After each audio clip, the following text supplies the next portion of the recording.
Well, hello. If we haven't met, I'm Tony Johnson of All Things Tony J. And my hope and my desire is to motivate and inspire you to take those micro adventures. You see, I'm not going to Nepal and I'm not going to climb Mount Everest. And guess what? You're probably not either. But there are a lot of things that you can do around your own home that's an adventure within itself. Just maybe a day trip or a 2-day trip.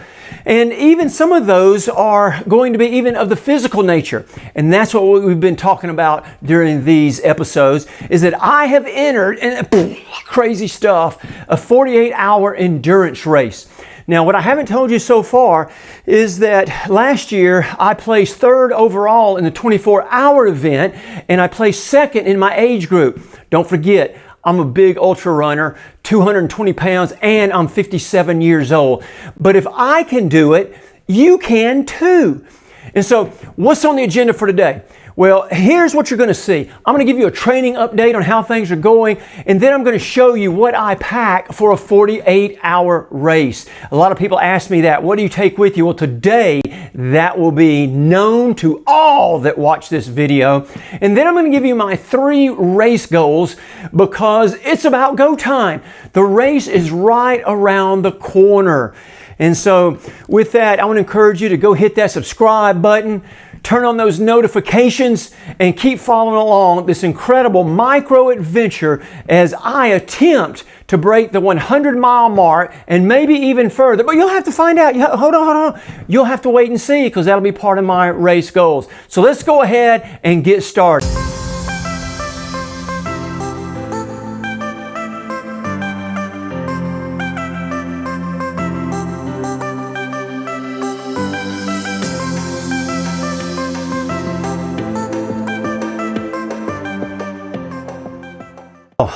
How did my training go this week?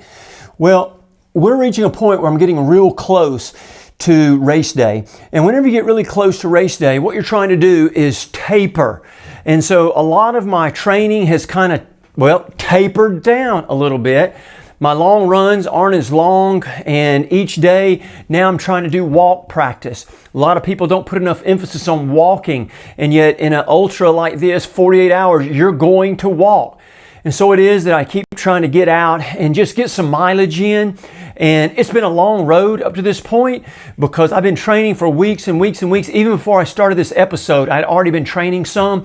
And so I'm just looking forward to race day right now, kind of getting some butterflies and that kind of stuff, and trying to make sure everything is dialed in. I've been running trails, I've been running pavement, I've been running gravel roads, I've been running hills, I've been doing everything that I can think of in order to make this race a success. But one of the best things that you can do, and this is part of training as well, is that this week I'll begin to figure out what it is that I'm going to pack. And you've got to be sure that you don't forget anything, because that could be crucial to race day. And so without any further ado, I want to show you, and this is what a lot of people ask about, what do we use when we go as far as equipment is concerned, foot care, blister care, chafing, what do we eat? I'm going to show you all of that, and that's, well, let's just get to it.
Hey, well, welcome back.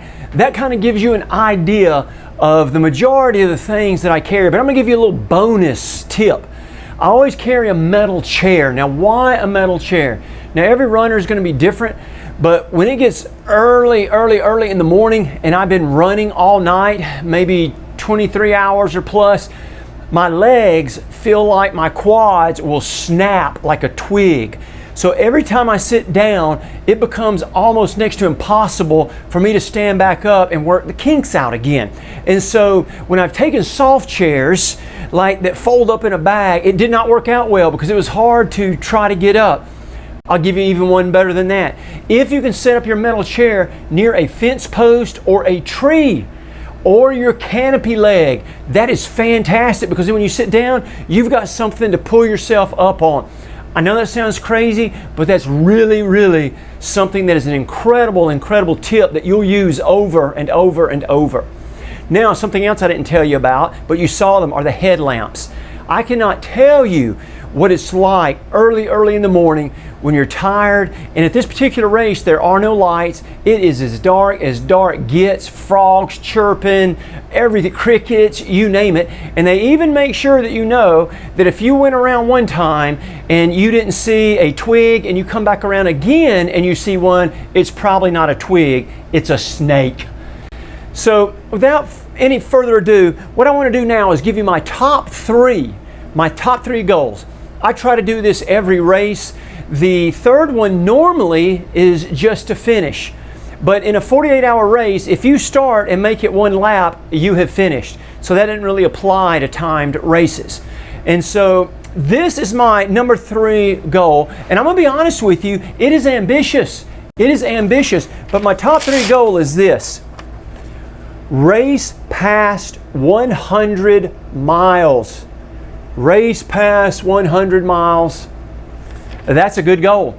I don't know when you have raced that far, but for me it's going to be an awesome experience. Now, once again, do people want to know if I walk? Yes, I walk. But then again, if I walk the whole thing, when's the last time you've walked 100 miles? Probably never.